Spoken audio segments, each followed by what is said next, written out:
जगन्नाथ पूरी यात्रा के 10वें दिन आप सभी भक्तों का स्वागत है। पिछले 9 दिनों से हम जगन्नाथपुरी की महिमा का वर्णन सुन रहे हैं। श्री जगन्नाथ जी का प्राकट्य, भगवान का जो धाम है क्षेत्र पुरी धाम, उसका महात्म्यम, फिर भगवान की रथ यात्रा, अलग अलग प्रकार के उत्सव, और अब जो है हम पुरी में जो पंच महातीर्थ हैं, मुख्य 5 तीर्थ, उनके बारे में सुने। और पुरी में जो अलग अलग पवित्र स्थान है उनके बारे में हम सुन रहे हैं। तो कल हमने पंच महादेव के बारे में सुना, नरेंद्र सरोवर के बारे में सुना, श्वेत गंगा के बारे में सुना। तो पंच महादेव के दर्शन के बाद हम आगे बढ़ेंगे और आज 18 नाला सेतु आएंगे।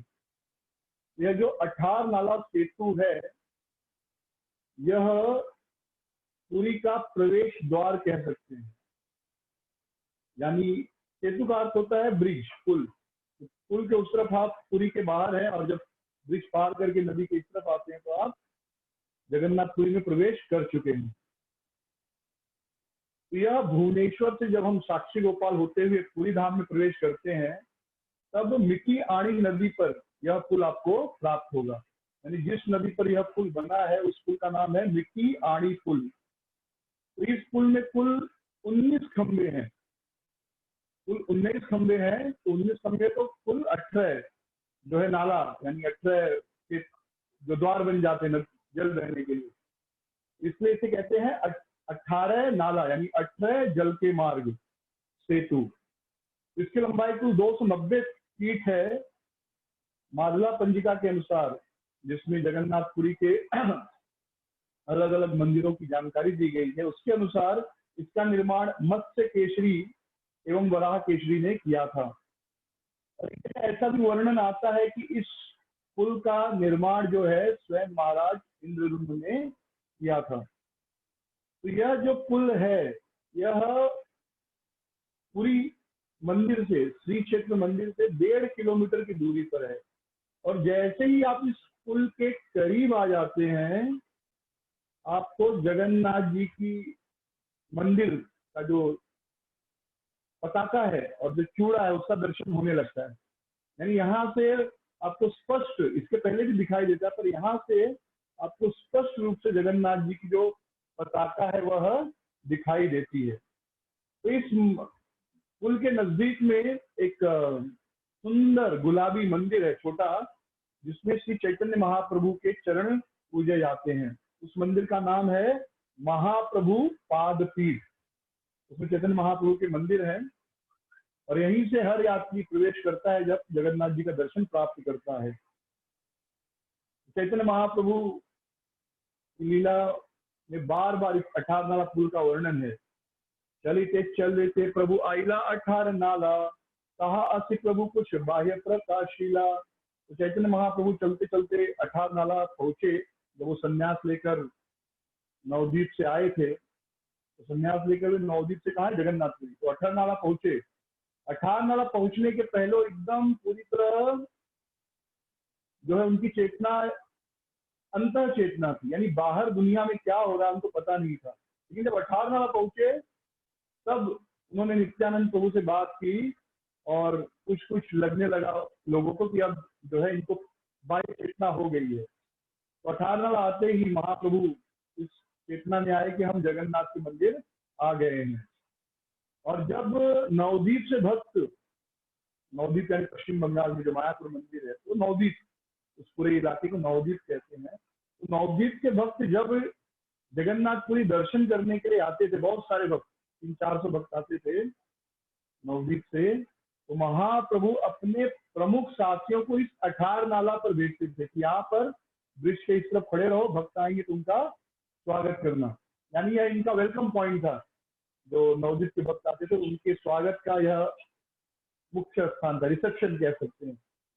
18 नाला आइला गोसाई सुनिया, दुई माला पठाइला गोविंद हस्त दिया।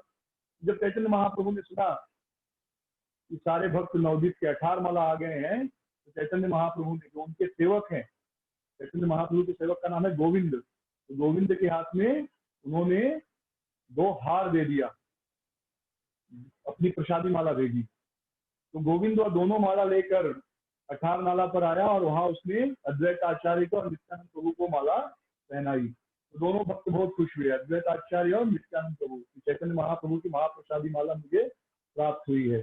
और जब महाप्रभु और आगे आए, जब बाकी के भक्त और आगे आए, तो महाप्रभु ने फिर स्वरूप दामोदर के हाथ से बहुत सारी मालाएं भेजी और वो सब भक्त जाकर सभी वैष्णव को माला पहनाने लगे।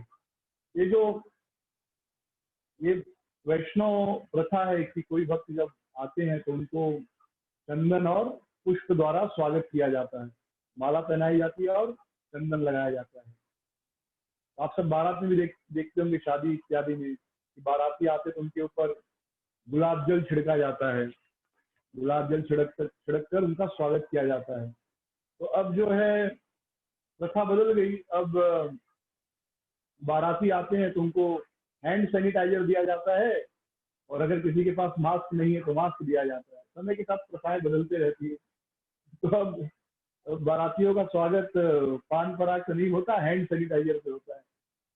यह अठार नाला है जहां से महाप्रभु ने सबसे पहले जगन्नाथपुरी का जो चक्र है उसका दर्शन किया। तो संन्यास लेकर जब महाप्रभु पहुंचे अठार नाला, वे कमलपुर गांव पहुंचे। सबसे पहले कमलपुर गांव से उन्होंने जगन्नाथ जी का मंदिर का दर्शन किया। ये अठार नाला के थोड़ा पहले आता है।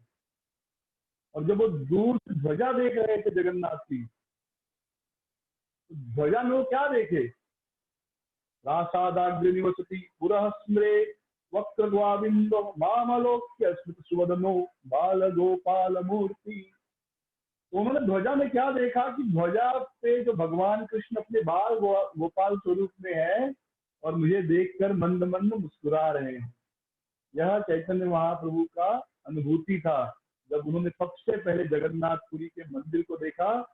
और मंदिर से भी पहले उन्होंने क्या देखा, वह पताका देखी इस अठार नाला से। तो यहाँ अठार नाला पर महाप्रभु बहुत कीर्तन इत्यादि किए हैं, महासंकीर्तन हुआ यहाँ पर। यहाँ से अठार नाला से हम अब पहुंचेंगे गुंडीचा मंदिर। यह गुंडीचा मंदिर जो है बड़ा ही महत्वपूर्ण स्थान है। रथ यात्रा के समय जगन्नाथ जी अपने मंदिर से, श्री मंदिर से गुंडीचा मंदिर की ओर जाते हैं।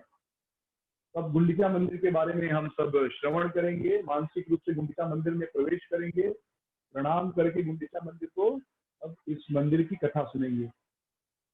यह श्री मंदिर से लगभग 2.5 किलोमीटर दूरी पर है, उत्तर पूर्व दिशा में, और यह बहुत ही विशेष मंदिर है। तो महाराज इंद्रदुम्न ने यहीं पर 1000 अश्वमेध यज्ञ संपन्न किए थे। इस गुंडीचा मंदिर का एक नाम है मूल वेदी। यदि आप सबको स्मरण होगा, आपने यदि ध्यान से कथा सुनी होगी, तो जगन्नाथ जी के जो लकड़ी मिली और लकड़ी में जो विग्रहों का निर्माण हुआ, तो इसी स्थान पर सबसे पहले महाराज इंद्रदुम्न ने 1000 अश्वमेध यज्ञ किए, और फिर इसी स्थान पर भगवान के अर्चा विग्रह का निर्माण हुआ गुंडीचा मंदिर में। ये इतना महत्वपूर्ण स्थान है। इसी गुंडीचा मंदिर में भगवान का मंदिर बना, भगवान का अर्चा विग्रह पहली बार प्रकट हुआ गुंडीचा मंदिर में। इसलिए इस जगह को भगवान का जन्म स्थान भी कहते हैं। गुंडीचा मंदिर को क्या कहते हैं, भगवान का जन्म स्थान, भगवान का बर्थ प्लेस। और जो गौड़ी वैष्णव हैं, चैतन्य महाप्रभु को मानने वाले, वे इसे सुंदराचल के नाम से संबोधित करते हैं। तो जगन्नाथ जी का मंदिर उसे नीलाचल कहते हैं, गुंडीचा मंदिर को सुंदराचल कहते हैं, और इसे वृंदावन के रूप में देखते हैं। यह गुंडीचा मंदिर क्या है, यह वृंदावन मंदिर है, यह वृंदावन धाम है। जो नीलाचल है वह कुरुक्षेत्र धाम है, और गुंडीचा जो है वह वृंदावन धाम है। और भगवान को हम कुरुक्षेत्र से खींचकर कहाँ लेकर आ रहे हैं, वृंदावन में। तो जब आप गुंडीचा मंदिर में जाएंगे तो चारों ओर बहुत सारे पेड़ हैं, अंदर भी बहुत सारे पेड़ हैं। तो भक्तों की कृपा से, भगवान की कृपा से एक या 2 बार मुझे गुंडीचा मंदिर जाने का सौभाग्य प्राप्त हुआ। चारों ओर बहुत सारे पेड़ हैं, बहुत सुंदर सुंदर, और विशेष रूप से नारियल के ऊंचे ऊंचे पेड़ हैं। तो इस मंदिर का नाम गुंडीचा क्यों पड़ा? महाराज इंद्रदुम्न की पत्नी के नाम गुंडीचा था, उनके नाम से इस मंदिर का नाम गुंडीचा पड़ा। तो इस मंदिर में मूल रूप से दो दरवाजे हैं। जो दरवाजा पश्चिम में है उसे सिंह द्वार कहते हैं, और जो दरवाजा पूर्व में है इस डायरेक्शन में उसे नाक चढ़ा कहते हैं। और इसी नाक चढ़ा से भगवान बाहर आते हैं वापसी रथ यात्रा के लिए। ये जो रथ यात्रा होती है जो सीधी रथ यात्रा कहते हैं, वो होती है जगन्नाथ मंदिर से गुंडीचा मंदिर, और फिर उल्टी रथ यात्रा या वापसी रथ यात्रा या बाहुड़ा, जगन्नाथपुरी जिसे कहते हैं बाहुड़ा। तो इस रथ यात्रा के भगवान इसी नाक चढ़ा से यानी पूर्व की दिशा का जो मंदिर उससे बाहर आते हैं। मंदिर के चारों ओर बहुत ऊंचे ऊंचे दीवारें हैं, पत्थर की बनी हुई, लगभग 20 फीट की ऊंची दीवारें हैं। और इस मंदिर का जो ध्वज है उसकी ऊंचाई लगभग 75 फीट है, और जो भगवान का बैठने का आसन है रत्न सिंहासन, उसकी लंबाई 16 फीट और 4 फीट यह ऊंचा है। तो इस मंदिर को अलग अलग नामों से जाना जाता है। सबसे पहले इसका नाम है महावेदी, फिर यज्ञ मंडप। यज्ञ मंडप क्यों? क्योंकि यहाँ पर महाराज इंद्र ने 1000 यज्ञ किए थे। फिर इसे जन्म स्थल भी कहते हैं, क्योंकि यहीं पर भगवान जगन्नाथ बलदेव और सुभद्रा जी प्रथम बार प्रकट हुए। इसे नरसिंह क्षेत्र भी कहते हैं। तो अश्वमेध यज्ञ के पहले इंद्रदुम्न महाराज ने यहीं पर नरसिंह देव की पूजा की। तो अभी हम लोग जाएंगे यज्ञ नरसिंह के दर्शन करेंगे। गुंडीचा मंदिर के बाद हम सब यज्ञ नरसिंह के दर्शन करने जाएंगे। तो ये इलाका नरसिंह क्षेत्र भी कहलाता है। तो शास्त्र में ऐसा लिखा है कि यज्ञ कुंड से नरसिंह देव प्रकट हुए, और कुछ शास्त्र में ऐसे वर्णन है, विशेष रूप से स्कंद पुराण में, कि ब्रह्मा जी स्वयं नरसिंह देव की मूर्ति लेकर आए। ब्रह्मा जी नहीं, विश्वकर्मा स्वयं नरसिंह देव की मूर्ति लेकर आए। और इसे आड़ुप मंदिर भी कहते हैं क्योंकि यहाँ पर भगवान दशावतार जो है रूप धारण करते हैं। तो जब 7 दिन जगन्नाथ जी इस गुंडीचा मंदिर में रहते हैं तो उनके श्रृंगार का आप दर्शन करेंगे। वे सारे श्रृंगार भगवान के दशावतार यानी मत्स्य अवतार, कूर्म अवतार, राम अवतार, कृष्ण अवतार, परशुराम अवतार, नरसिंह अवतार, वराह अवतार, ऐसे जो 10 अवतार हैं उस अवतार के अनुसार भगवान का जो है श्रृंगार होता है। तो 7 दिन में आप भगवान के 10 अवतारों का दर्शन कर सकते हैं। और शास्त्र में कहा गया है कि आप पूरी मंदिर में यानी जो मूल मंदिर है, मुख्य मंदिर श्री क्षेत्र, वहां पर भगवान का दर्शन करेंगे। और गुंडीचा मंदिर में भगवान के जब दर्शन करते हैं, जब वो 7 दिन के लिए यहाँ आते हैं, तो गुंडीचा मंदिर में दर्शन करना पूरी मंदिर में दर्शन करने के 100 गुने के बराबर है। यानी अगर आप एक बार पूरी मंदिर में दर्शन कर रहे हैं और 100 बार अगर आप पूरी के मंदिर में, श्री मंदिर में दर्शन कर रहे हैं और एक बार गुंडीचा मंदिर में दर्शन कर रहे हैं तो बराबर है। और कहीं कहीं कहा गया है कि 1000 बार दर्शन के बराबर है। यानी 1000 बार आप पूरी मंदिर के दर्शन कीजिए और एक बार गुंडीचा मंदिर में जब जगन्नाथ जी विराजे तब दर्शन कीजिए, तो दोनों बराबर है। तो भगवान जो है गुंडीचा के पुत्र बने थे यहाँ पर। तो हम सब ने कल ये कथा चर्चा की, इंद्रदुम्न महाराज ने यह वरदान मांगा था कि मुझे कोई पुत्र ना हो, ताकि मेरा जो प्रेम है केवल आपके लिए बना रहे। प्रेम बढ़ जाता है ना, जब बेटा होते हैं, बेटी होता है, प्रेम बढ़ जाता है, सबसे प्रेम बढ़ जाता है। तो इंद्रदुम्न महाराज ने ही वरदान मांगा, मुझे कोई पुत्र पुत्री ही ना हो, ताकि मेरा प्रेम केवल आपके लिए हो। तो गुंडीचा महारानी को थोड़ा दुख हुआ, उनको पुत्र चाहिए था। तो कृष्ण बलराम ने उनको कहा कि हम स्वयं आपके पुत्र बनेंगे और वर्ष में एक बार हम आपके यहाँ आएंगे। तो भगवान यहाँ पर 7 दिन रहते हैं। रथ यात्रा कितने दिन की होती है? 9 दिन की होती है। भगवान कितने दिन रहते हैं? 7 दिन रहते हैं। कैसे? तो पहले दिन तो भगवान रथ से जाते हैं और शाम को पहुंचते हैं, तो गुंडीचा मंदिर के बाहर ही रहते हैं, अंदर प्रवेश नहीं करते, रथ से ही रहते हैं। ये एक दिन हो गया। फिर दूसरे दिन से 8वें दिन तक पूरे 8 दिन भगवान कहाँ रहते हैं? 7 दिन गुंडीचा मंदिर में और 9वें दिन वापस की रथ यात्रा। तो कुल 7 दिन जगन्नाथ जी जो है गुंडीचा मंदिर में रहते हैं। दूसरे दिन सुबह प्रवेश करते हैं और 9वें दिन सुबह वापस रथ पर बैठ जाते हैं। तो कुल 7 दिन इस प्रकार महारानी गुंडीचा की प्रसन्नता के लिए यहाँ पर आते हैं।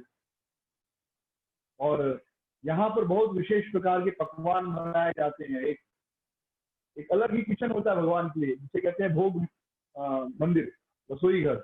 वहां पर भगवान के लिए बहुत सारे पकवान बनकर 7 दिनों तक जगन्नाथ जी को सुंदर सुंदर भोग लगते हैं।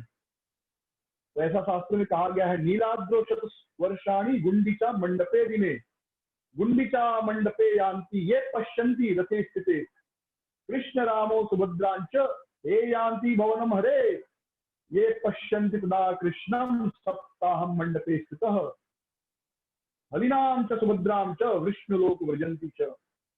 जो कोई व्यक्ति भी रथ यात्रा के समय गुंडीचा मंदिर आता है, तब ये पश्यन्ति रथे स्थित है, गुंडीचा मंदिर में जब भगवान, गुंडीचा मंदिर भगवान साधारण रूप से शाम को पहुंच जाते रथ यात्रा में, रथ पर ही बैठे रहते हैं। तो जो उस तरह गुंडीचा मंदिर के पास भगवान का दर्शन करता है, वह ये आंति भवनम हरे, वह भगवान के मंदिर को प्राप्त होता है। भगवान का जो घर है, हरि के भवन में जाता है, यानी गोलोक जाता है, वही हरि का मुख्य घर तो वही है। और जो एक हफ्ते तक या सप्ताह में एक बार भी गुंडीचा मंदिर के अंदर भगवान का दर्शन करता है, विष्णु लोक च व्रजंती, विष्णु लोक व्रजंती च, वह विष्णु लोक यानी वैकुंठ प्राप्त करता है। तो गुंडीचा मंदिर के पास जब भगवान रथ पर रुके होते हैं, उस समय दर्शन करने पर भक्तों को भगवान का घर प्राप्त होता है, भगवान के घर के सदस्य बन जाते हैं। और मंदिर के अंदर दर्शन जब करते हैं गुंडीचा मंदिर में, तो उनको वैकुंठ की प्राप्ति होती है। तो बड़ा ही महत्वपूर्ण है। तो हम सब लोग रथ यात्रा में जाते हैं, लेकिन रथ यात्रा के बाद जो गुंडीचा मंदिर में भगवान रथ पर बैठे हैं, उस समय दर्शन करना भी विशेष महत्व है।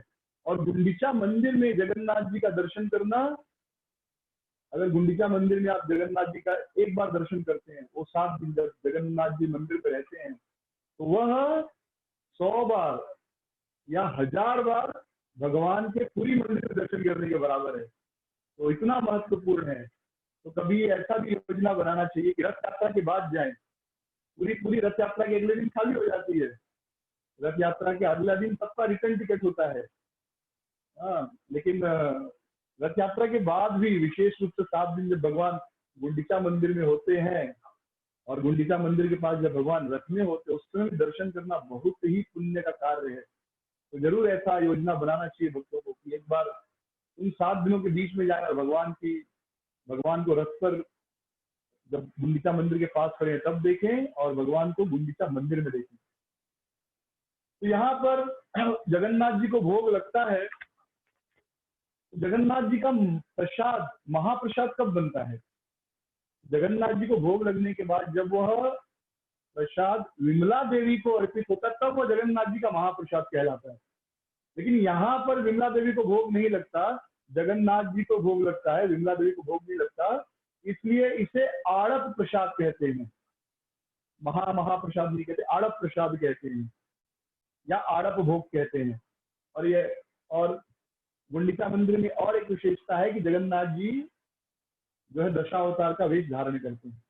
तो गुंडीचा मंदिर की एक बड़ी सुंदर लीला है, गुंडीचा मार्जन लीला, चैतन्य महाप्रभु की। तो अब जगन्नाथपुरी और चैतन्य महाप्रभु को अलग नहीं कर सकते। जैसे वृंदावन में बार बार कोई भी स्थान पे आप जाइए तो कृष्ण की लीला सुनने को मिलेगी, वैसे ही जगन्नाथपुरी में किसी भी स्थान पर जाइए तो आपको वही भगवान श्री कृष्ण जब महाप्रभु के रूप में आए तो उनकी लीला सुनने को मिलेगी।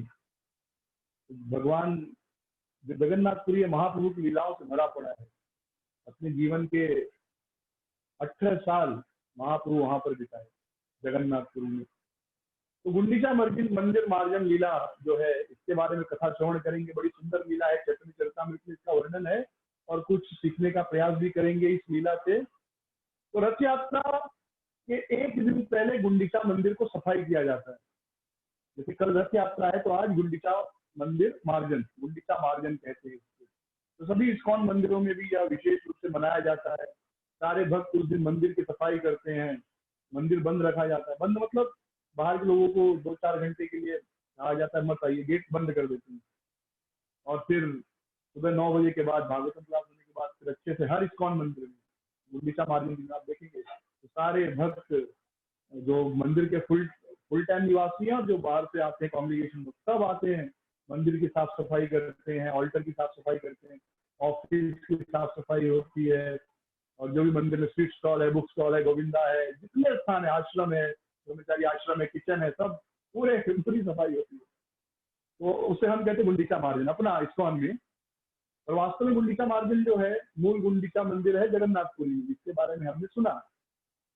यहाँ पर चैतन्य महाप्रभु जब रथ यात्रा का समय निकट आया, तो चैतन्य महाप्रभु ने काशी मिश्र, जो कि राज पुरोहित थे, राजा के पुरोहित थे, और सार्वभौम भट्टाचार्य, जो जगन्नाथ मंदिर के मुख्य पुजारी थे, इन दोनों को बुलाया, और जो मंदिर के देख रेख करते उस अधिकारी को बुलाया। और जब तीनों आ गए तो उन्होंने उनसे प्रार्थना की कि मेरी इच्छा है रथ यात्रा के एक दिन पहले गुंडीचा मंदिर की सफाई करने की। उन्होंने अनुमति मांगी। इसे कहते हैं प्लानिंग। महाप्रभु पहले से प्लान कर रहे हैं, ऐसा नहीं कि रथ यात्रा के दिन या जिस दिन गुंडीचा मार्जिन उस दिन प्लान किए, पहले ही 2-4 दिन पहले ही सबको बुला लिए, मैनेजमेंट को, जो लोग कंसर्न पर्सन है, और उनसे प्रार्थना की कि मेरी ये इच्छा है। तो ऐसे हमें भी कोई भी कार्य करना है तो पहले प्लानिंग बहुत महत्वपूर्ण है। तो जब उन्होंने अनुमति मांगी, तो जो परीक्षा होता है, परीक्षा यानी जो मंदिर का मुख्य निरीक्षक, उसने कहा कि महाप्रभु हम तो आपके सेवक हैं, तो मंदिर की सफाई करना आपकी योग्य नहीं, आप तो महाप्रभु हैं। लेकिन राजा ने मुझे आदेश दिया है कि आपकी जो भी इच्छा हो उसे मैं जरूर पूरा करूं, आपका जो भी आदेश है उसे मैं पूरा करूं। तो यद्यपि मंदिर की सफाई करना, साफ सफाई करना ये आपके योग्य नहीं, लेकिन फिर भी आप चाहते हैं तो हम आपकी इस कार्य को आपकी लीला के रूप में स्वीकार करते हैं। तो मंदिर की धुलाई के लिए बहुत सारे घड़े चाहिए और बहुत सारे झाड़ू चाहिए, आप मुझे आदेश दीजिए और मैं सारी व्यवस्था कर देता हूँ। तो ज्यों ही परीक्षा यानी जो मंदिर का मैनेजर था, उसे जब महाप्रभु की इच्छा का पता चला, तो उसने तुरंत 100 घड़े, नए घड़े और 100 झाड़ू लाकर दे दिए। तो देखिए, प्लानिंग, कोई भी सेवा के पहले प्लानिंग करना बहुत जरूरी है, नहीं तो भक्तगण आएंगे, सफाई के लिए ना झाड़ू है, ना घड़ा है, न सफाई के लिए स्टोप है, कुछ नहीं है, तो कैसे सफाई होगी। इसे कहते हैं योजना बनाना, ये बहुत महत्वपूर्ण है। सबसे पहला, कोई भी सेवा के लिए सिस्टम थोड़ा ये सीखेंगे, सबसे पहली चीज योजना बनाना बड़ा ही महत्वपूर्ण है, और उस सेवा में क्या क्या सामग्री लगेगी वह महत्वपूर्ण है। तो महाप्रभु हमको सिखा रहे मैनेजमेंट, सेवा और मैनेजमेंट दोनों सिखा रहे। फिर अगले दिन भोर होते ही महाप्रभु सभी संगियों को साथ लिए, और उन्होंने सबके शरीर पर चंदन का लेप किया, माथे पर चंदन लगाया, शरीर पर चंदन लगाया, और फिर हर भक्त को झाड़ू दिया और बोला चलो आज हम गुंडीचा मंदिर की सफाई करेंगे।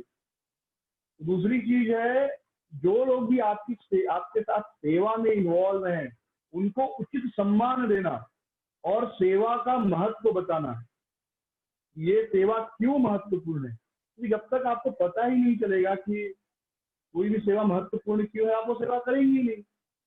अगर सारे भक्त मंदिर में झाड़ू मारने के लिए तो झगड़ा कर रहे हैं, झगड़ा मतलब धक्का मुक्की कि मैं भी सफाई करूंगा, मैं भी सफाई करूंगा, और जिसे गुंडीचा मार्जिन का महत्व नहीं पता, तो सोचेगा क्यों इतने लोग यहाँ पर साफ सफाई कर रहे हैं, एक आदमी काफी है, अरे बड़े बड़े लोग क्यों सफाई कर रहे हैं, इतने पैसे वाले लोग, हाँ दान दे दो, कोई नौकर सफाई कर देगा। लेकिन जब खुद पता होता है कि भगवान के मंदिर की सफाई का क्या महत्व है, तो हम बड़े उत्साह के साथ सेवा करते हैं। ये दूसरा बड़ा ही महत्वपूर्ण सिद्धांत है कि जो भक्त आपके साथ सेवा में हैं, उनको उचित रूप से सम्मान देना और उन्हें उस सेवा का महत्व समझाना। फिर महाप्रभु सभी भक्तों के साथ चले गए और गुंडीचा मंदिर में सफाई करने लगे। खुद महाप्रभु सफाई कर रहे थे। तो सबसे पहले जो है उन्होंने मंदिर को, पूरे मंदिर को झाड़ू से मारा, पूरा मंदिर जो है झाड़ू से साफ किया, एक एक जगह कोना कोना साफ किया, यहाँ तक कि जो छत है, छत को भी बड़े अच्छे तरीके से साफ किया गया। फिर महाप्रभु ने सिंहासन उठाया, सिंहासन को अलग जगह रखा और पूरा अच्छी तरह उस स्थान को नीचे साफ किया, सिंहासन को साफ किया, और फिर सिंहासन मूल स्थान पर रख दिया गया। और इसके बाद जो आसपास की सारी इमारतें थी, उन सभी इमारतों को बहुत सुंदर तरीके से झाड़ू से सफाई किया महाप्रभु और उनके पार्षदों ने। और अंत में मंदिर और कीर्तन के बीच का जो जगह है, उसे भी अच्छे से सफाई किया। बहुत सारे भक्त मिलकर चारों ओर मंदिर की सफाई कर रहे थे और महाप्रभु स्वयं शिक्षा देने के लिए सबसे उत्साह के साथ जो है मंदिर सफाई कर रहे थे।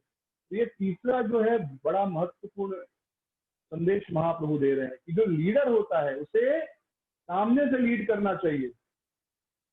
लीडर मतलब जो आगे से चले, लीड करे, उसको लीडर कहते हैं। तो महाप्रभु प्रवचन देकर सबको ये नहीं बोले कि गुंडीचा मंदिर बहुत महत्वपूर्ण है, उसकी सफाई करना, तो तुम सब सफाई करो।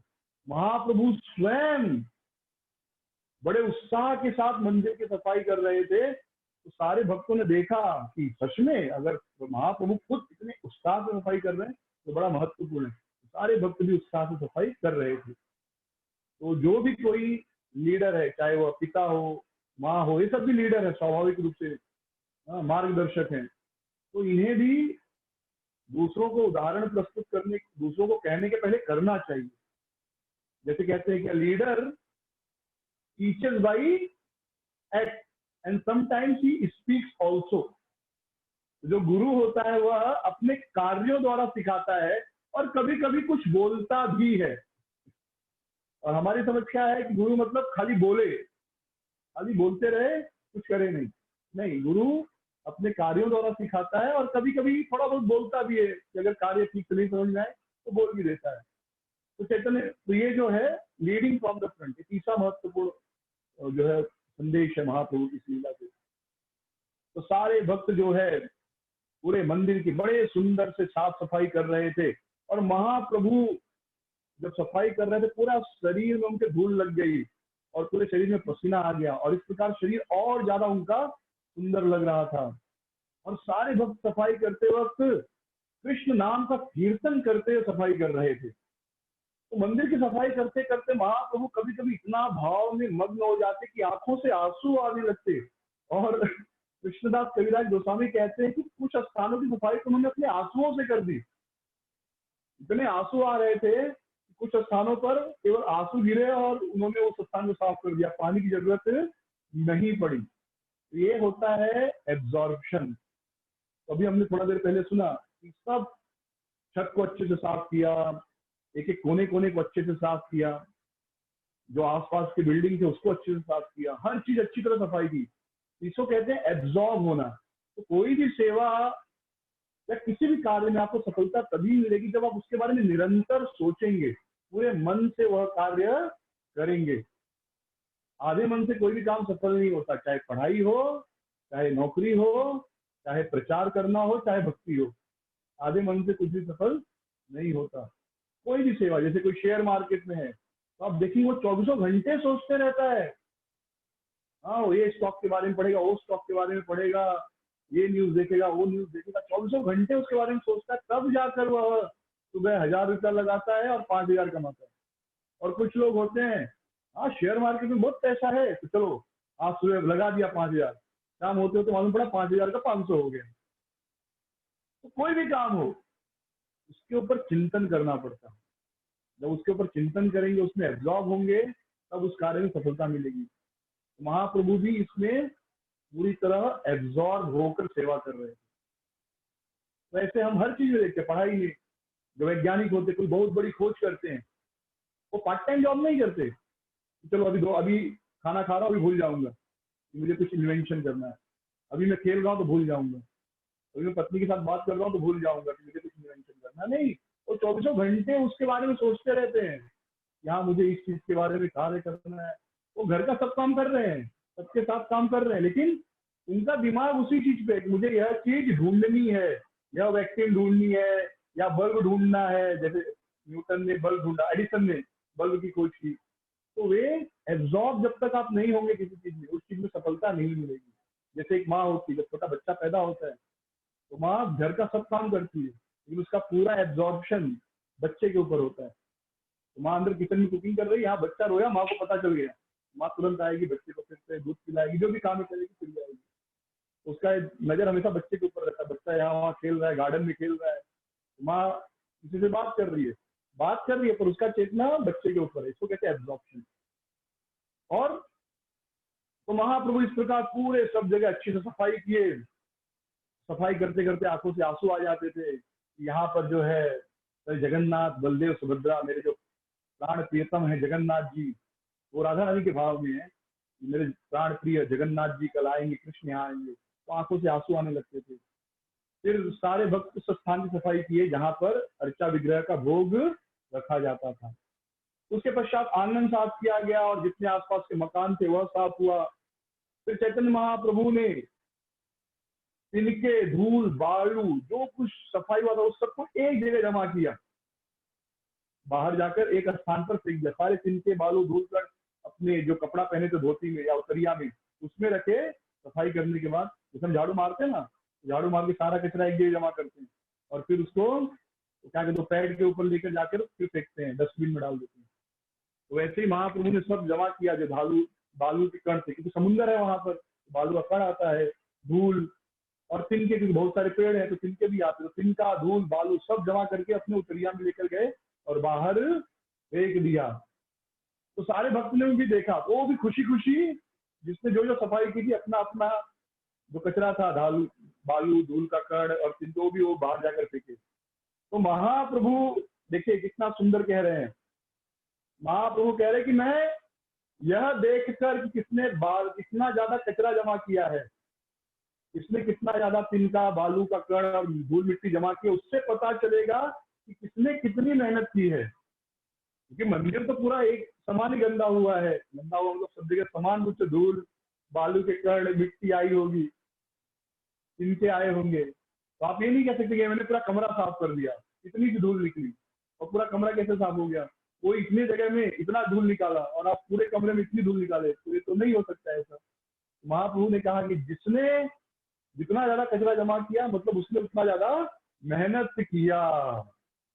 तो सब भक्त अपना अपना ढेर जमा किए, लेकिन महाप्रभु का ढेर सबसे बड़ा था क्योंकि वो पूरी तरह एब्जॉर्ब, एक एक तिनका, एक भी बालू का कण छोड़े नहीं, पूरे अच्छी तरह साफ किए। क्यों? क्योंकि मेरे प्राण प्रिय जो है कृष्ण कल आने वाले, इस भाव में वो जो है जमा कर रहे थे कचरा। तो ये है किसी भी ऑर्गेनाइजेशन में ये एक महत्वपूर्ण चीज है, इसे कहते हैं क्वांटिनाइजेशन, क्वांटिटाइज करना किसी चीज को।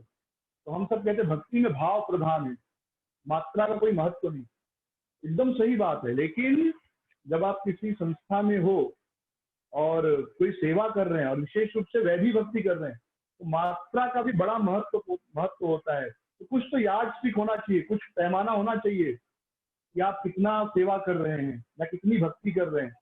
क्योंकि भाव में कोई बोलेगा मैं तो भाव से भक्ति कर रहा हूँ, दिन भर सोया हूँ और भाव में जगन्नाथ का मंगल आरती कर लिया, भाव में ही जप कर लिया, तो आप सो रहे हो कि आलस तो ना करो, नहीं पता चलेगा। लेकिन तो इसलिए इस्कॉन में आप देखेंगे नहीं हमें 16 वाला जप, तो कहेगा गिनना क्यों, हम तो गिनेंगे नहीं, ऐसे जप करेंगे। तो प्रॉब्लम क्या है इसमें कि हम कोई भी अच्छा काम करते हैं ना तो थोड़ा सा करके तुमको लगता है ज्यादा किया। जैसे आप किसी और को कहिए कि तुम गिनो मेरा माला पूरा दिन, और आप रैंडमली जप कीजिए, तो आप पूरा दिन में अगर 4-5 माला भी जप किए रहेंगे ऐसे बिना काउंट किए, और कोई आपके ऊपर वॉच रख रहा है सीधे, तो आपको लगेगा आज आपने 20 माला किए हैं, 25 माला किए हैं, लेकिन असली में 4-5 माला ही हुआ है क्योंकि आप खुद नहीं गिन रहे। ये हमारी प्रवृत्ति है, कोई अच्छा काम करते थोड़ा करते तो लगता है बहुत किया। जैसे मंदिर में अगर 10 रुपया दान डाल दिया तो लगता है कितना बड़ा दान दे दिया। हाँ, किसी भिखारी को 1 रुपया दिया तो लगता है अरे मैं सबसे बड़ा दान ही 1 रुपया दान दिया है। और बुरा काम बहुत ज्यादा करते हैं तो भी क्या लगता है थोड़ा ही किया। ये हम सबकी प्रवृत्ति है, इसलिए गिनना बड़ा महत्वपूर्ण है। तो 16 माला रोज गिनना है, जप करना है, लेकिन गिनना भी 16 माला किया।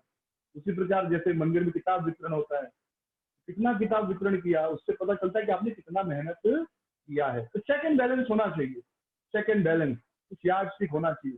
नहीं तो कोई वक्त कहेगा है गिनने का क्या जरूरत है, सेवा किया हमने, गए किताब बांटे, लेकिन किताब लेके जाके आप रोड पर बैठ गए, कुछ प्रयास नहीं किया तो एक भी किताब नहीं गई, तो इससे पता चलता है आपने मेहनत नहीं किया है।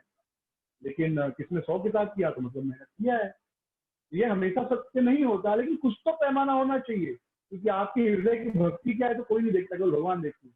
लेकिन आप संस्था में हैं और खुद के लिए भी कोई पैमाना होना चाहिए। महाप्रभु ने एक पैमाना सेट किया, एक यार्डस्टिक सेट किया, जो जितना ज्यादा कचरा लाएगा इसका मतलब उसने उतना ज्यादा मेहनत किया, और एकदम सत्य है। तो ये किसी भी ऑर्गेनाइजेशन में बहुत इंपॉर्टेंट चीज है, यार्डस्टिक। फिर इसके बाद जब पूरी तरह साफ सफाई हो गया झाड़ू मार के, तो महाप्रभु ने सभी भक्तों को फिर से जमा किया और सबको अलग अलग एरिया बांटा, क्योंकि अभी झाड़ू मारा गया, पानी से सफाई होगी, तो कौन कहाँ पानी से सफाई करेगा वह निश्चित किया गया। ये भक्त मंदिर का यह कोना सफाई करेगा, यह भक्त मंदिर का यह कोना सफाई करेगा। तो इस प्रकार महाप्रभु ने सबको उनकी जिम्मेदारी बांटी। ये भी बड़ा महत्वपूर्ण होता है, सेवा अलॉटमेंट, चाहे घर हो, चाहे मंदिर हो, चाहे ऑफिस हो, कौन आदमी क्या काम करेगा, ये भी बड़ा महत्वपूर्ण है। नहीं तो एक कहावत है, everyone's job is no one's job. जैसे आपको चलो आज हम लोग मंदिर की सफाई करेंगे, तो बस कोई जिसको जो मन में आया सफाई कर रहा है, मालूम पड़ा कि एक ही खिड़की को 10 लोग धोए और एक दूसरा खिड़की जिसको किसी ने सफाई नहीं किया। तो सबको उसकी सेवा बांटना, ये मैनेजमेंट का बहुत महत्वपूर्ण हिस्सा है। महाप्रभु सबको उनका सेवा बांट दिए। फिर सभी महाप्रभु ने सभी भक्तों को आदेश दिया कि जो भी धूल बालू कण सबको बाहर फेंक कर अंदर की अच्छी तरह सफाई करो। तो सेकेंड टाइम फिर से सफाई किया चैतन्य महाप्रभु ने सभी भक्तों के साथ मिलकर, अंदर फिर से दूसरी बार सफाई की। और जब मंदिर इस प्रकार मतलब माइक्रो, पहली बार तो ऊपर ऊपर तो मार दिया गया, सेकेंड टाइम एकदम कोने कोने में, कृष्णदास कविराज गोस्वामी बड़े विस्तृत रूप से वर्णन करते, एकदम कोना कोना देखा गया, यहाँ पर तो धूल का कण नहीं, यहाँ पर तो कोई बालू का टुकड़ा नहीं, यहाँ पर तो कोई चिंता नहीं, एकदम कोना कोना। और आप अगर घर की सफाई करते हैं, करते ही होंगे, तो आप देखेंगे सबसे ज्यादा गंदगी कोनों में रहती है, सबसे ज्यादा गंदगी जनरली हम इग्नोर करते हैं, पर वहां पे वैसे ही हमारे हृदय में सबसे ज्यादा गंदगी होती, काम को तो बड़ा मेहनत करके उसको निकालना पड़ता है। जिस प्रकार अंदर जो उसको बड़ी मेहनत से निकालना पड़ता है, तो बड़े ध्यान से सेकेंड टाइम फिर सफाई हुई। तो इस प्रकार जब मंदिर स्वच्छ हुआ तो महाप्रभु बहुत प्रसन्न हुए। और फिर 100 व्यक्ति 100 घड़े लेकर जल लेकर तैयार थे, तब महाप्रभु कहेंगे और हम पानी लेकर आएंगे और सफाई करेंगे। तब तक झाड़ू मारा गया, पानी से सफाई करेंगे। जब चैतन्य महाप्रभु ने आदेश दिया तो सारे भक्त आके घड़े लेकर आने लगे और पानी फेंकने लगे। तो सबसे पहले जो है मुख्य मंदिर को धोया महाप्रभु ने, फिर छत को धोया, फिर दीवारों को धोया गया, फिर सिंहासन को धोया गया, फिर कमरे को धोया गया, और फिर सारी चीजों को भली भांति अच्छी तरह धोया गया। फिर चैतन्य महाप्रभु और सभी भक्त मिलकर छत के ऊपर जल फेंकने लगे। तो जब छत के ऊपर जल जाता था और छत को टकरा के जल नीचे आता था, तो ऊपर छत भी साफ हुआ और फिर जो पानी नीचे गिरा उससे नीचे की सफाई होने लगी। तो सब जगह पानी पानी और भक्त एक एक भक्त झाड़ू ले लेकर पानी सफाई कर रहे हैं। तो कोई भक्त और कुछ भक्त क्या कर रहे थे, उसमें थोड़ा बुद्धिमानी का काम कर रहे थे, मतलब वो भी सफाई कर रहे थे, लेकिन सभी भक्तों को पता था कि महाप्रभु क्या है, स्वयं पूर्ण पुरुषोत्तम भगवान है। तो अभी जल सब जगह फैला है, तो महाप्रभु सफाई कर रहे हैं, तो पूरे शरीर से जल, उनके ऊपर भी जल गिर रहा है और उनके चरणों को धो रहा है। तो कुछ भक्त क्या करते थे, उनके चरणों का जल लेकर पी लेते थे, कुछ भक्त खुद पीते थे, फिर बाहर लाकर सबको बांटते थे। हाँ, इस प्रकार दान दे रहे हैं और खुद भी पी रहे हैं, मतलब सबको उस चरणामृत का पान कराए, सभी भक्तों को लाभ हुआ महाप्रभु के चरण कमल का धन। तो जब कमरा इस प्रकार साफ हो गया तो एक नाली से सब पानी को बाहर निकाल दिया गया और सारा पानी जो है बाहर चला गया, अंदर का मंदिर एकदम साफ हो गया।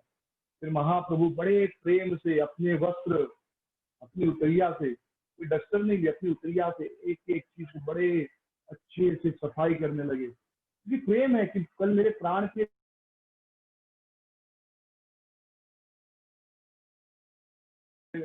या माँ पिताजी के दबाव के कारण, माता और पिता के दबाव के कारण काम नहीं कर रहे थे, वो सहज प्रेम के कारण सफाई कर रहे थे। जैसे माँ अपने बच्चे की कितने प्रेम से देखभाल करती है, एक छोटे चीज का ध्यान रखती है, वैसे महाप्रभु मेरे कृष्ण कल आएंगे, प्राण प्रियतम आएंगे, इसलिए अपने उतरिया से एक एक चीज को साफ कर रहे थे। जैसे आप देखिए माँ क्या करती है, बच्चे के नाक भी बह रहा है तो माँ क्या करेगी, अपनी साड़ी से पोंछ देती है। अब की माएँ पोंछती नहीं, पता नहीं, पहले ऐसा था। हाँ, उनको गिनने नहीं आता, वो मेरा बेटा है, प्रेम है ना, तो साड़ी खराब होगी चलेगा, बेटा सुंदर दिखना चाहिए। हाँ, तो वो पोंछ देंगे, अपना साड़ी से उसका नाक पोंछ देंगे, खत्म, बाहर कहीं है। पहले रुमाल रुमाल लेके जाने का सिस्टम नहीं था, तो ऐसे बेटा कुछ हुआ, मुंह पोंछ दिया, पसीना आया तो अपनी साड़ी से पोंछ देंगी। क्यों, प्रेम है। जैसे महाप्रभु अपने उतरी से सब अच्छे से साफ कर रहे थे, तो पूरा मंदिर एकदम स्वच्छ हो गया। जैसे भक्तों का मन निर्मल होता है, भक्तों के मन में, जो भगवान के शुद्ध भक्त हैं उनके मन में कोई गंदगी नहीं होती, वैसे ही मंदिर, गुंडीचा मंदिर एकदम सुंदर निर्मल हो गया। और स्वच्छ होने के बाद मंदिर में शुद्ध शीतल मन भावन लगने लगा वह गुंडीचा मंदिर, जैसे महाप्रभु का मन मंदिर के रूप में प्रकट हो गया हो। हम लोग गाते ना, मम मन मंदिरे रहो निशी, श्री कृष्ण मुरारी, श्री कृष्ण मुरारी।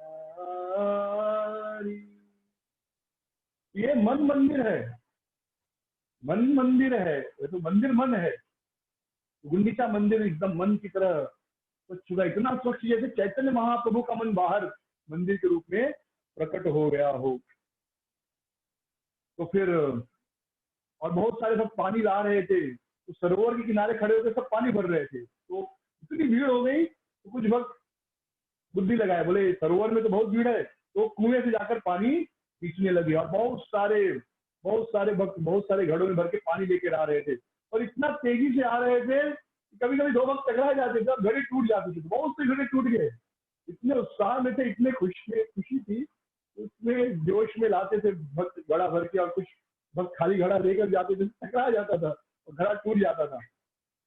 तो कोई किसी को गुस्सा नहीं करता था, वापस नए घड़े लेकर आ जाते थे। तो नित्यानंद प्रभु, अद्वैत आचार्य, स्वरूप दामोदर, ब्रह्मानंद भारकर, परमानंद पुरी, इन पांचों को छोड़कर बाकी सभी लोग घड़े लेकर आ रहे थे। तो कुछ लोग घड़ों से पानी ला रहे थे, कुछ कमरे की सफाई कर रहे थे, लेकिन सारे लोग कृष्ण कृष्ण हरि हरि इस नाम का कीर्तन कर रहे थे। तो कोई भक्त कृष्ण कृष्ण करके पानी मांग रहा था, दूसरा भक्त कृष्ण कृष्ण कह के उनको जल दे रहा था।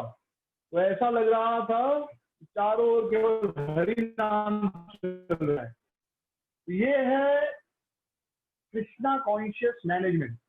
अभी तक हमने मैनेजमेंट सुना, कृष्णा कॉन्शियसनेस मैनेजमेंट क्या है कि आप कुछ भी सेवा करो, कोई पानी ला कर दे रहा है, कोई सफाई कर रहा है, कोई पोंछ रहा है, तो सेवा सबकी अलग अलग है।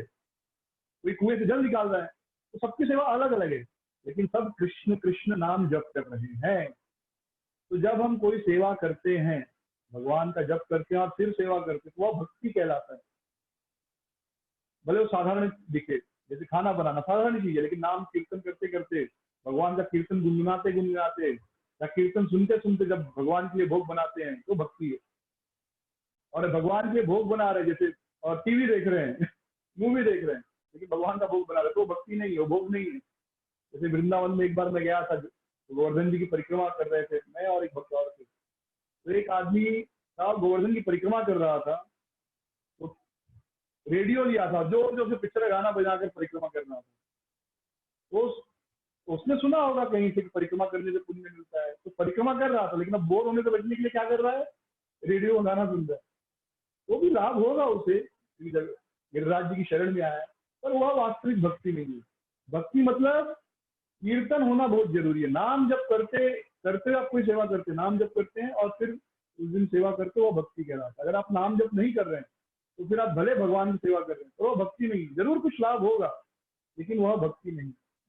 तो सारे भक्त, कोई घड़े से पानी ला रहा है, कोई पानी खींच रहा है, कोई झाड़ू लगा रहा है, कोई पोछा लगा रहा है, लेकिन सब कृष्ण कृष्ण नाम कीर्तन कर रहे थे। तो ये इस प्रकार पूरा मंदिर एकदम स्वच्छ हो रहा था। और महाप्रभु तो जब कृष्ण कीर्तन सुनते थे तो और उत्साह में सेवा करते थे, तो ऐसा लग रहा था कि 100 हाथों से सफाई कर रहे हैं, 100 हाथों से वो साफ सफाई कर, इतने तेजी से अच्छे से सफाई कर रहे थे। और इस प्रकार वे हर भक्त को शिक्षा दे रहे थे कि कैसे सेवा करना चाहिए।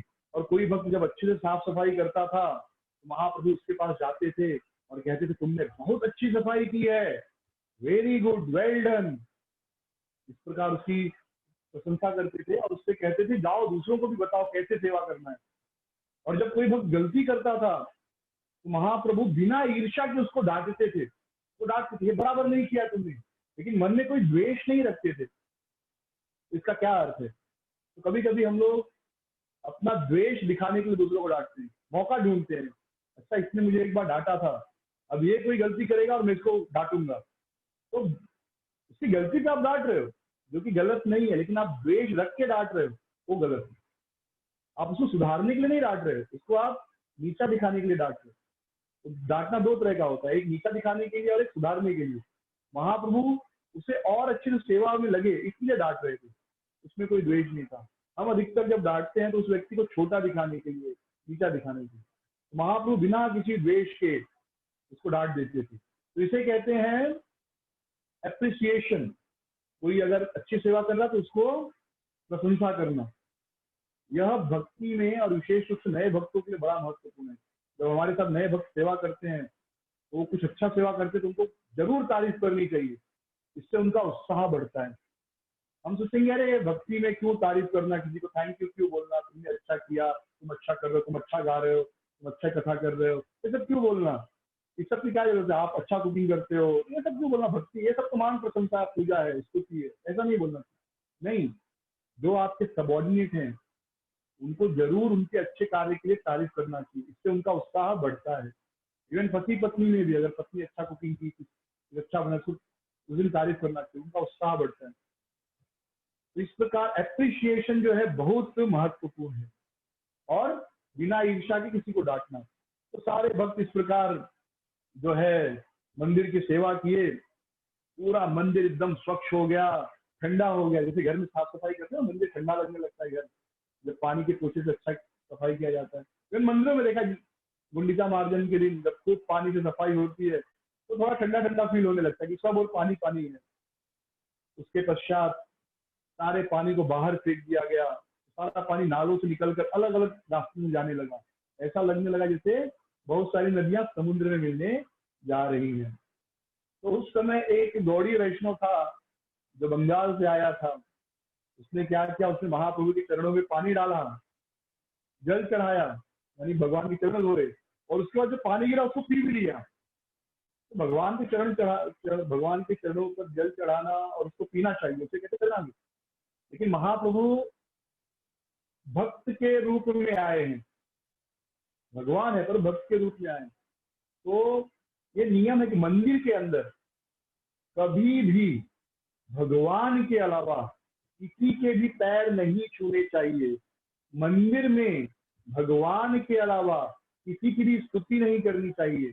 मंदिर के अंदर भगवान के सामने किसी की बुराई भी नहीं करनी चाहिए। मंदिर के अंदर भगवान के सामने किसी के ऊपर क्रोध नहीं करना चाहिए, गुस्सा नहीं करना चाहिए। तो नियम है, अपराध में आते क्या क्या करने से हमें अपराध लगता है मंदिर के अंदर। तो मंदिर के अंदर कभी भी किसी को भी प्रणाम नहीं करना चाहिए, नियम है मंदिर के अंदर। अगर आपको मंदिर में करना भी है किसी को प्रणाम, तो आप भगवान के जो अर्चा विग्रह उससे अलग दूसरी तरफ चले जाइए। जैसे यहाँ पर अर्चा विग्रह है तो आप इस तरफ आ जाइए, यानी भगवान आपको ना देखे, और तब आप उनको प्रणाम कीजिए। कोई वरिष्ठ वैष्णव आ गए, गुरु आ गए, तो आप भगवान के अर्चा विग्रह से थोड़ा बगल में चले जाइए, यानी आप भगवान के सामने नहीं है, और फिर प्रणाम कीजिए। लेकिन कभी भी भगवान के सामने किसी को प्रणाम नहीं करना चाहिए। तो यह शिष्टाचार महाप्रभु सिखाना चाहते थे। तो महाप्रभु को बुरा लगा, अंदर से अच्छा लगा, लेकिन बाहर से शिष्टाचार सिखाना है। तो उन्होंने स्वरूप दामोदर को बुलाया और कहा, देखो तुम्हारा बंगाली वैष्णव, इसने मेरी क्या दुर्गति कर दी, मुझे किस झंझट में फंसा दिया है। भगवान के सामने मेरे पैर धोए जगह मंदिर के अंदर, और पैर तो धोए धोए उस जल को भी पी लिया। अब पता नहीं मेरी क्या गति होगी, कौन से नरक मिलेगा। तो भगवान के सामने कभी प्रणाम लेना भी नहीं चाहिए। अगर भगवान के सामने कोई प्रणाम कर रहा है तो उसको भगवान को स्मरण करना चाहिए, क्योंकि एनीवे वो प्रणाम भगवान को जाता है। जब भी कोई वैष्णव हमें प्रणाम करता है तो उसमें तुरंत गुरु को या भगवान को स्मरण करना चाहिए, और अपना प्रणाम उनको ट्रांसफर कर देना चाहिए, क्योंकि हम योग्य नहीं है प्रणाम लेने के, हम साधारण जीव है। और उसके बाद फिर उस भक्त से कहना चाहिए कि आप मंदिर के अंदर मुझे कृपया प्रणाम मत किया कीजिए, यानी दंडवत, जैसे हाथ जोड़कर हरे कृष्णा बोल सकते हैं, तो मंदिर के अंदर दंडवत प्रणाम मत किया करो, बाहर करो, चलेगा, आपकी इच्छा है तो बाहर करो, मंदिर के अंदर भगवान के सामने, ऐसा मैं बोल दूंगा। और जब भी कोई प्रणाम करे तुरंत भगवान को स्मरण करना चाहिए, कृष्ण को स्मरण करना चाहिए, अपने गुरु को, प्रभुपाद को स्मरण करना चाहिए, और अपना प्रणाम उन्हें अर्पित करना चाहिए कि ये प्रणाम भगवान मेरे लिए नहीं, आपके लिए, इस प्रकार। और वास्तव में जब दो वैष्णव एक दूसरे को प्रणाम करते हैं तो हृदय में स्थित भगवान को प्रणाम करते हैं। भगवदगीता में भगवान कहते हैं ना, ईश्वर सर्वभूतानां हृदयेषु अर्जुन तिष्ठति, सबके हृदय में भगवान है। ब्राह्मण सर्वभूतानि यंत्रारूढ़ानि माया, भगवान ही सबको भ्रमित कर रहे हैं यंत्र की जैसे शरीर को घुमा रहे। तो कोई हमें प्रणाम करे तो अहंकार में नहीं आना चाहिए, मैं कितना बड़ा हूँ देखो तब प्रणाम कर रहे हैं। तुरंत स्मरण करना चाहिए ये प्रणाम मुझे नहीं, मेरे हृदय में जो कृष्ण है उसको है ये प्रणाम। तो इस प्रकार जब महाप्रभु ने कहा स्वरूप दामोदर से कि तुम्हारे बंगाली वैष्णव ने देखो कितना दुर्गति कर दिया, मुझे कौन नरक में जाना पड़ेगा पता नहीं, तो स्वरूप दामोदर ने गुस्से से उस बंगाली वैष्णव का कॉलर पकड़ा, उसे बाहर निकाल दिया, बोला जाओ यहाँ से। फिर मंदिर में वापस आए और महाप्रभु से बोले जो नादान है उसे क्षमा कर दीजिए। फिर महाप्रभु ने दोनों ओर दो पंक्ति में सब भक्त बैठ गए, एक आमने सामने दो लाइन में भक्त बैठ गए, महाप्रभु बीच में बैठ गए सामने। और फिर महाप्रभु ने कहा कि अब जो भी सफाई हो गई थी, अब फिर से तिनका बालू धूल जो भी बचा है वो जमा करो, और जिसका कम होगा उसे बाकी के भक्तों को पनिशमेंट के रूप में पीठा और पाना खिलाना होगा। पीठा यानी मिठाई, पाना यानी खीर, तो पनिशमेंट है। वैष्णव का पनिशमेंट ऐसे ही होता है, आप लेट आए आपको पनिशमेंट मिलेगा। क्या पनिशमेंट? तो आपको फिर भक्तों को महाप्रसाद खिलाना पड़ेगा। तो भक्तों का पनिशमेंट भी क्या है? आशीर्वाद है। जैसे मंदिर में जब हम ब्रह्मचारी आश्रम में हम लोग थे, और आज भी ये प्रथा है कि कोई भक्त कोई गलती कर दे, करते ही हम सब, हर आदमी कुछ ना कुछ गलती करता ही है, कोई माँ के पेट से तो सीख के आया नहीं है, और 20-22 साल तक बाहर की दुनिया में रहे हैं, तो वैष्णव सदाचार ये सब तो सीखे नहीं, तो मंदिर में जब आते तब सीखे, तो गलती कुछ हो जाती है। जब भक्तों से कोई गलती होती है तो छोटा मोटा चीज नहीं, कुछ ऐसा कुछ मेजर गलती कर दी है तो फिर भक्तों को सजा दी जाती है। क्या सजा? आज से तुम डीटी डिपार्टमेंट में बर्तन धोगे। अब भगवान का बर्तन धोना बहुत बड़ी सेवा है, वो सजा भी ऐसी मिलती जिसमें उसका शुद्धिकरण हो। आज से तुम मंदिर में साफ सफाई करोगे, ये सजा है, लेकिन ये एक्चुअली बहुत बड़ी सेवा है। महाप्रभु देखिए कितनी सुंदर सेवा कर रहे हैं साफ सफाई की। तो भक्ति में सजा भी सेवा, सजा भी आशीर्वाद होता है। तो कोई वैष्णव अगर हमें कुछ भला बुरा कह रहे, कभी कहा झापड़ मार दे, तो बहुत बड़ा पुण्य है। जैसे हम अभी सुनेंगे, महाप्रभु जब रथ यात्रा में भाग लिए, महाप्रभु नाच रहे थे, तो मुकुंद उनका नाच देख रहा था। मुकुंद बहुत ध्यानमग्न होकर नाच देख रहे थे। जो राजा जो थे वहां के राजा प्रतापरुद्र, वो भी महाप्रभु का नाच देख रहे थे, और उनके बगल में हरिनंदन थे। तो बीच में वो भक्त आ गए, मुकुंद आ गए, मुकुंद या श्रीवास आ गए, तो एक भक्त सामने आ गया, तो राजा को दिख नहीं रहा था। हरिनंदन बार बार उस भक्त को साइड में कर रहे थे, यार थोड़ा हटो साइड में, राजा को दिख नहीं रहा है। और ये जो भक्त है बहुत एब्जॉर्ब था महाप्रभु का नृत्य देखने में।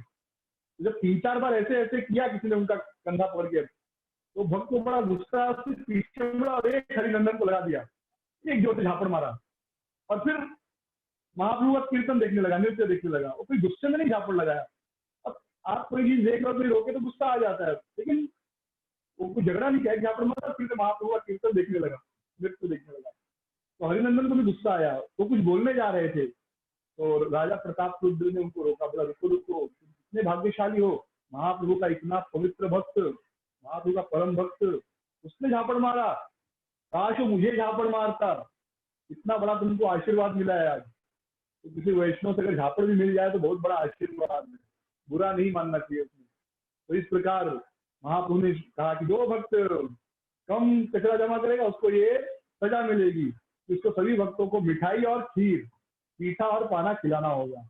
फिर सारा मंदिर इस प्रकार साफ सफाई हो गया, और इस प्रकार महाप्रभु ने गुंडीचा लीला का प्रदर्शन किया।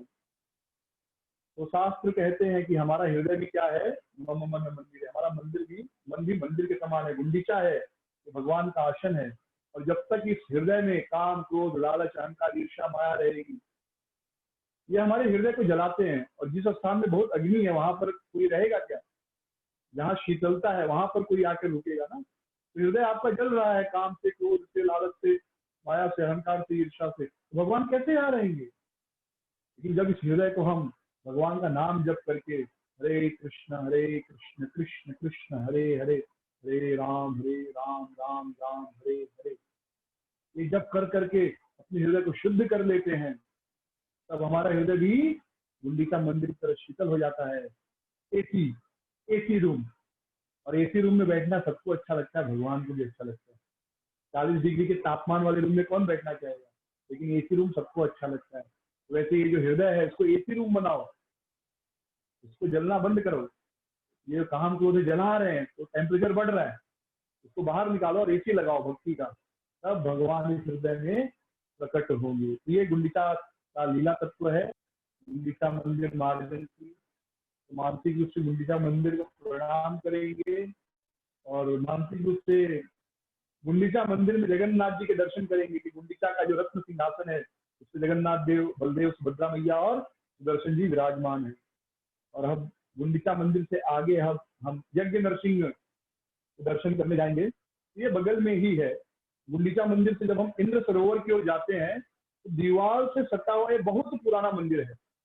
इस मंदिर को कहते हैं यज्ञ नरसिंह, यहाँ की जो विग्रह है। तो हम सबने जब जगन्नाथ जी की कथा सुनी, भगवान के प्राकट्य की, हम सबने सुना कि कैसे ब्रह्मा जी ने उनको आदेश दिया, महाराज इंद्रद्युम्न को, कि आप अवंती से कहाँ चले जाओ, उड़ीसा जाओ। वो अवंती के राजा थे इंद्रद्युम्न महाराज।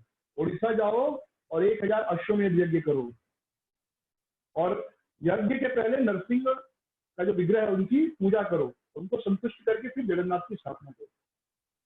यहाँ जो यज्ञ कुंड था, इसी यज्ञ कुंड से नरसिंह देव प्रकट हुए और उनके सर पर अनंत देव थे और गोद में लक्ष्मी देवी बैठी थी, यानी लक्ष्मी नरसिंह के रूप में वो प्रकट हुए और बाद में यह विग्रह रूप में परिवर्तित हो गए। यानी पहले नरसिंह देव आए, बाद में मूर्ति के रूप में परिवर्तित हो गए।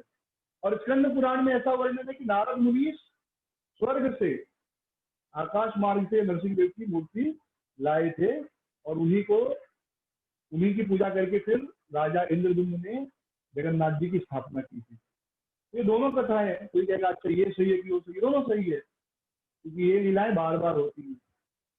सतयुग जो है, जो चतुर्युगी बार बार होते रहती है, 1000 चतुर्युगी बार बार बीतती है। तो किसी पुराण में किसी और कल्प का वर्णन है, किसी पुराण में इस कल्प का वर्णन है, तो दोनों वर्णन सत्य है, उसमें कोई कॉन्ट्राडिक्शन नहीं है। ऐसा नहीं कि केवल एक ही बार यह लीला हुई, बार बार ऐसे लीला होते रहती है। नील माधव अदृश्य हो गए। ब्रह्मा जी के 50 साल तक कौन थे? नील माधव थे। 50 साल पूरा हुआ, 91वां साल चल रहा है, जगन्नाथ जी प्रकट हुए। ब्रह्मा जी जब तक शरीर छोड़ेंगे 50 साल बाद, ब्रह्मा जी के 50 साल यानी अरबों अरबों साल बाद फिर से नील माधव प्रकट होंगे, नील माधव के रूप में दर्शन देंगे 50 साल, फिर उसके बाद जगन्नाथ आएंगे। ये लीलाएं नित्य है। तो इस मंदिर में दो नरसिंह देव की मूर्तियां हैं। एक है शांत नरसिंह, इसमें रखिए, इस मंदिर का नाम है यज्ञ नरसिंह, ना कि उग्र नरसिंह। ठीक है, इस मंदिर का नाम है यज्ञ नरसिंह। साधारण रूप से हमें उग्र नरसिंह यह शब्द याद रहता है, उग्रम वीरम महाविष्णु, तो उग्र नरसिंह। इंग्लिश मंदिर का नाम है यज्ञ नरसिंह, क्योंकि ये यज्ञ से प्रकट हुए, तो जहां पर यज्ञ हुआ वहां पर इनकी स्थापना हुई, इसलिए इनका नाम है यज्ञ नरसिंह। तो जो मूर्ति है, दो मूर्ति है, एक है शांत नरसिंह की, और इनका मुखड़ा जो है इस तरह है, मनुष्यों की तरह है मुखड़ा, जिसको देखने से मनुष्य की सारी चिंताएं, निराशा, क्रोध सब समाप्त हो जाता है। अगर आप दर्शन कर लेंगे, जितनी भी चिंताएं, क्रोध है, सब ध्यान से दर्शन करेंगे तो तुरंत मन शांत हो जाएगा। और उदाहरण दिया जाता है कि एक काला पहाड़ नामक एक मुस्लिम व्यक्ति था जो सब मंदिरों को तोड़ रहा था जगन्नाथपुरी में, बहुत से विग्रह तोड़ दिए, बहुत से मंदिर तोड़ दिए। और जब वह इस यज्ञ नरसिंह मंदिर में आया मंदिर तोड़ने के लिए और शांत नरसिंह का दर्शन किया, तुरंत उसका क्रोध शांत हो गया और उसने इस मंदिर को नहीं तोड़ा। और यज्ञ नरसिंह के पीछे है उग्र नरसिंह, छोटे से उग्र नरसिंह है। तो अगर आप पुजारी को थोड़ा सा दक्षिणा देंगे, 10 रुपया 20 रुपया दक्षिणा दे देंगे, तो पुजारी आपको फिर एक लैंप जलाकर भगवान दीपक जलाएगा और आपको दर्शन कराएगा। तो महाप्रभु गुंडिचा मंदिर सफाई किए, तो साधारण रूप से हो गया सफाई, बस अब इस खाना सोना है, आराम करेंगे। लेकिन महाप्रभु सभी भक्तों को लेकर कहाँ गए? फिर इस यज्ञ नरसिंह मंदिर में गए और उन्होंने थोड़ा सा आराम किया और फिर इस नरसिंह मंदिर को साफ सफाई की। सारे भक्त साफ सफाई के बाद फिर सारे भक्त महाप्रभु की चारों ओर कीर्तन करने लगे और चैतन्य महाप्रभु एक उन्मत्त सिंह के समान नाचने लगे और उनके शरीर से पसीना निकलने लगा, कपकपी होने लगी, शरीर का रंग बदल गया।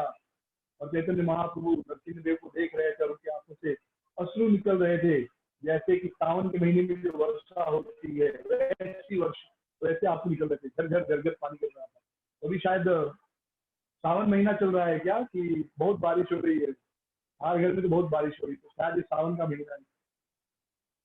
तो इतने जोर जोर से ध्वनि कीर्तन हो रही थी सब, और संकीर्तन होने लगा। फिर चैतन्य महाप्रभु कीर्तन करने लगे। उसके बाद उन्होंने अपने असिस्टेंट, सेक्रेटरी, चैतन्य महाप्रभु के साथ दो लोग हमेशा रहते थे, एक उनके सर्वेंट और एक सेक्रेटरी। सर्वेंट कौन थे? गोविंद। उनका सेवा क्या था? भगवान का प्रसाद बनाना, उनका कपड़ा धोना, जहां पर वो गंभीरा में रहते थे महाप्रभु उसकी साफ सफाई करना, ये सब काम था, यानी उनके शरीर की सेवा करना। और जो स्वरूप दामोदर थे, उनका मुख्य कार्य था भगवान के मन की सेवा करना। मन की सेवा करना मतलब कोई भी व्यक्ति कुछ भी लेकर आता था महाप्रभु को दिखाने के लिए, मैंने देखो यह लिखा है शास्त्र के अनुसार, तो पहले स्वरूप दामोदर पढ़ते थे और फिर चैतन्य महाप्रभु पढ़ते थे। स्वरूप दामोदर जब पढ़ लेते थे और देखते थे कि यह ठीक ठाक है, शेयर करो, यह ठीक ठाक है, तो जाकर वे क्या यज्ञ नरसिंह है, ये यज्ञ नरसिंह का दर्शन है, देखिए बाहर से मंदिर है यज्ञ नरसिंह। यस, बाद में मैं आपको शेयर ऑप्शन नहीं है, आप सारे शेयर। हाँ, तो चैतन्य महाप्रभु, और जब भी चैतन्य महाप्रभु किस भाव में होते थे उसके अनुसार स्वरूप दामोदर जो है श्लोक गाते थे भागवतम के, या उसके अनुसार भजन गाते थे ताकि चैतन्य महाप्रभु को शांति मिले। तो असिस्टेंट थे स्वरूप दामोदर और बहुत अच्छा कीर्तन गाते थे। तो चैतन्य महाप्रभु ने स्वरूप दामोदर से कहा आप कीर्तन करो, तो स्वरूप दामोदर गाने लगे और चैतन्य महाप्रभु जोर जोर से उछल उछल कर नाचने लगे। आदमी खुश होता है ना तो उछलने लगता है। आपने कहावत सुनी होगी, जब से पैसा मिला है तुम्हारी तो चाल बदल गई। आदमी नाचते हुए झूमते हुए चलता है, यानी आदमी के जीवन में खुशी आती है नाचने लगता है। इसलिए गोलोक क्या है? कथा नाट्यम गानम, वहां पर नाचना गाना यही जीवन है। हमेशा खुश है, इसमें नाचता गाता रहता है। वहां पर जोर जोर से उछल कर नाचने लगे, तो ऐसा लग रहा था जैसे पृथ्वी हिल रही हो। तो चैतन्य महाप्रभु रुक गए और उन्होंने अद्वैत आचार्य के पुत्र गोपाल से कहा, गोपाल नाचो। गोपाल नाचने लगा। गोपाल जोर जोर से नाचने लगा कीर्तन में, और बाद में वो मूर्छित हो गया और जमीन पर गिर पड़ा, इतना नाचा। ये हमारे शरीर का लिमिटेशन है, हम ज्यादा सुख भी बर्दाश्त नहीं कर पाते। अब वो कीर्तन में बड़ा आनंद आ रहा होता है लेकिन फिर थक जाते और बैठ जाते। हाँ, कहते घुटना दुख रहा है, ये शरीर का लिमिटेशन है। बहुत ज्यादा सुख, बहुत ज्यादा दुख, दोनों यह शरीर सह नहीं सकता। इसके लिए बहुत खुशखबरी भी देनी होना तो धीरे धीरे देनी चाहिए, क्योंकि एक खुशखबरी देंगे तो आदमी को हार्ट अटैक भी आ सकता है। तो गोपाल मूर्छित हो गया, जमीन पर गिर पड़ा, तो अद्वैत आचार्य ने गोपाल को अपनी गोद में उठा लिया और बोला गोपाल उठो उठो। सारे वैष्णव उनको घेर लिया, बोले उठो उठो, लेकिन गोपाल उठ नहीं रहा है। तो अद्वैत आचार्य नाचने लगे, फिर सब नरसिंह का मंत्र गाने लगे, उस पर जल छिड़कने लगे, जोर जोर से कीर्तन करने लगे, फिर भी गोपाल नहीं उठा। तब चैतन्य महाप्रभु ने गोपाल के छाती पर अपना हाथ रखा और गोपाल से कहा गोपाल उठो। और जैसे ही महाप्रभु ने कहा गोपाल उठा और गौरंगा बोल के जोर से उठा और नाचने लगा। इस प्रकार सारे भक्त जो है इस यज्ञ नरसिंह मंदिर में सुंदर नृत्य कीर्तन किए। फिर महाप्रभु बाहर आए, सरोवर में जाकर उन्होंने स्नान किया, नरसिंह देव को प्रणाम करके फिर वे सब बगीचे में आए और प्रसाद ग्रहण किया।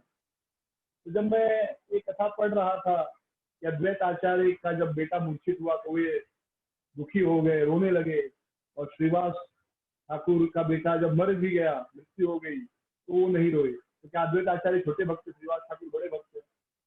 लेकिन आप देखेंगे श्रीवास ठाकुर के बेटे की जब मृत्यु हुई, उसमें महाप्रभु कीर्तन कर रहे थे और महाप्रभु को पता नहीं था कि किसी की मृत्यु हो गई है। और श्रीवास ठाकुर उनका आनंद भंग नहीं करना चाहते थे। यहाँ का सिचुएशन अलग है, यहाँ पर महाप्रभु के सामने गोपाल बेहोश हो गया। तो दोनों परिस्थितियां अलग हैं, ठीक है, दोनों में भगवान की सेवा का भाव है। और यहाँ पर भी भगवान की महिमा का प्रकाश हुआ कि भगवान ने गोपाल को फिर से मूर्छा से उठा दिया। सबने कोशिश की, गोपाल नहीं उठा, लेकिन भगवान ने जैसे ही हाथ रखा उठ गए। और वहां पर भी जो श्रीवास आचार्य, श्रीवास ठाकुर का पुत्र था, जब भगवान ने कहा उठो तो वह भी मृत्यु से जिंदा हो गया था। तो इस प्रकार यज्ञ नरसिंह के दर्शन करके अब हम स्वर्ग द्वार जाएंगे। मुझे पता है 9 बज गया है, पर स्वर्ग द्वार की कथा सुनकर आज हम विश्राम करेंगे और फिर आगे की कथा बाद में करेंगे। तो स्वर्ग द्वार का अर्थ है स्वर्ग का दरवाजा। तो महाराज इंद्रदुम्न के निवेदन से जब ब्रह्मा जी अपने लोक से आए थे तो इसी स्थान पर उनकी लैंडिंग हुई थी। ठीक इसी स्थान पर वे रुके थे और फिर यहाँ से वो श्री क्षेत्र आए, यानी जहाँ पर जगन्नाथ जी का स्थापना हुआ। तो उस स्थान पे एक पत्थर गाड़ दिया गया, किसी स्थान पर बीचों बीच जब ब्रह्मा जी का वाहन आया, इसे इसलिए स्वर्ग द्वार कहते हैं। कुछ लोग कहते हैं एक स्वर्ग की सीढ़ी है।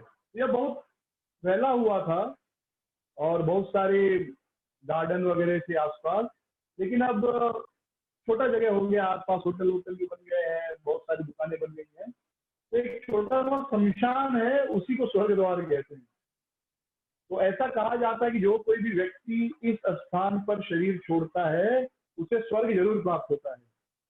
तो अमावस्या के दिन भगवान जगन्नाथ के जो विग्रह हैं, विजय विग्रह, मदन मोहन नहीं, हमने चर्चा किया, मदन मोहन वो रथ यात्रा नौका विहार में जाते हैं, लेकिन स्नान के लिए श्री नारायण के रूप में, श्री नारायण विग्रह है, वो स्वर्ग द्वार में आते हैं और महोदधि समुद्र में स्नान करते हैं। तो स्वर्ग द्वार और राजा इंद्र की बड़ी सुंदर कथा यहाँ पर। तो एक समय ऐसा हुआ कि उड़ीसा में बहुत सूखा पड़ा था और वहां की जो निवासी है पानी की कमी के कारण बहुत ही परेशान थे। तो हम सबने सुना है कि स्वर्ग के राजा इंद्र भी आते हैं जगन्नाथपुरी में जगन्नाथ के दर्शन के लिए। तो स्वर्ग के राजा इंद्र आए जगन्नाथ जी का दर्शन करने के लिए, साधारण मनुष्य के रूप में आए इंद्र के और भगवान जगन्नाथ का दर्शन किया और फिर कहाँ चले गए, आनंद बाजार चले गए। आनंद बाजार गए और उन्होंने जगन्नाथ का महाप्रसाद लिया, लेकिन अब उनके पास एटीएम कार्ड नहीं था, पर्स नहीं था, बिना पैसा दिए ही जाने लगे। तो जो प्रसाद बेच रहा था उसे कहते सुपकरा या सुवार, तो वह इंद्र के पीछे पड़ गया, बोला अरे पैसे दो पैसे दो। और इंद्र चलते चलते चलते इसी महासागर पे स्वर्ग द्वार के पास आ गए। लेकिन ये सुपकार ने भी छोड़ा नहीं, पूरे रास्ते उनके पीछे करते रहा और उनसे कहते रहा मूल्य चुकाओ मूल्य चुकाओ। तो जब इंद्र समुद्र के तट पर पहुंचे तो सुपकार को इंद्र ने कहा, अरे मुझे नहीं पहचानते हो, मैं स्वर्ग का राजा इंद्र हूँ, जगन्नाथ जी के दर्शन करने के लिए आया था, तुमको बहुत बहुत धन्यवाद, तुमने मुझे जगन्नाथ का महाप्रसाद दिया है, धन क्यों मांग रहे हो, मैं तुमको धन से ज्यादा कुछ दे सकता हूँ, बोलो क्या चाहिए तुम्हें। तो सुपकार को पता था कि इंद्र वर्षा के देवता है और पूरे उड़ीसा में वर्षा नहीं हुई थी। तो उन्होंने कहा कि आप वर्षा के देवता है ना, मुझे आशीर्वाद दीजिए, जब मैं चाहूंगा तो वर्षा होगी, जहां चाहूंगा वहां वर्षा करोगे आप। इंद्र ने कहा तथास्तु। और उसी समय वहां पर स्वर्ग द्वार का पत्थर, वहां पर एक रथ आया और इंद्र उस रथ पर बैठे और स्वर्ग चले गए।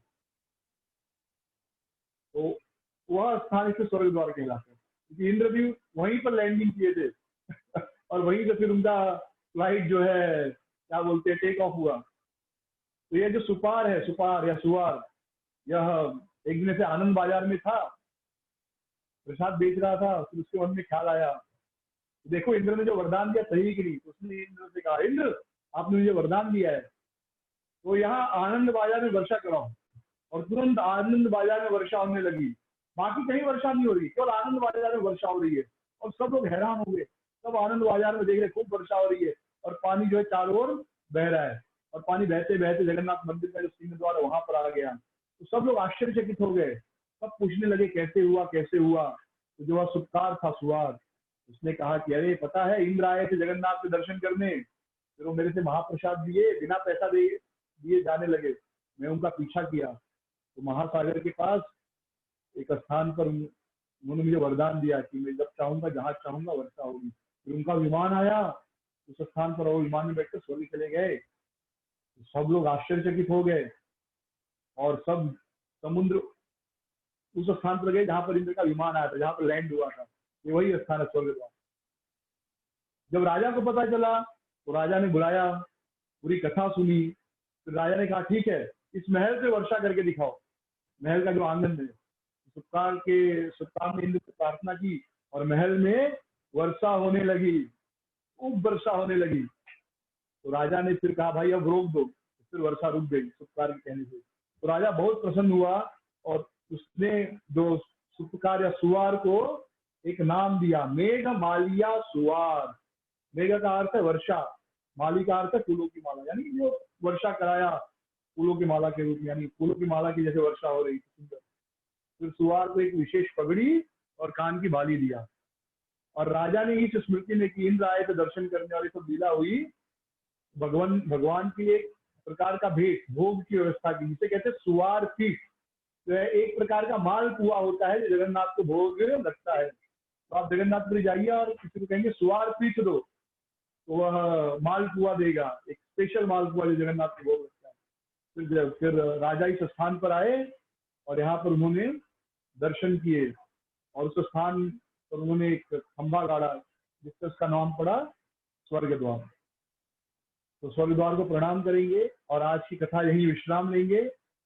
हरे कृष्ण। श्रील प्रभुपाद की जय।